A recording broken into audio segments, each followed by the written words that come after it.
घर का माहौल अगली नस्ल के ऊपर भी असरअंदाज होता है।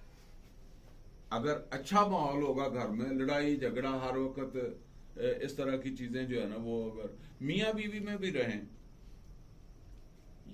तो उसके नताज वही निकलते हैं। वो आमतौर पर जब वो मर्द समझता है कि जी कोई बात नहीं, मैं बच्चों को समझा लूंगा, तो ये नोट कर लें कि आप लाख कोशिश कर लें, बच्चा जो है ना वो मां के साथ ज्यादा मानूस होता है। आपने अपनी बीवी को गाली दी है, थप्पड़ मारा है, अभी आपका बच्चा छोटा है, वो आपका कुछ नहीं कर सकता था। लेकिन जिस वक्त वो बड़ा हो गया ना, तो ये नहीं उसको भूला। और मैं इसके लिए दलील के तौर पर कहता हूं कि आपकी आंखों के सामने आपकी मां को आपके बाप ने गाली दी, थप्पड़ मारा, बदअखलाकी का मुजाहरा किया, आपको आज भी याद ही होगा।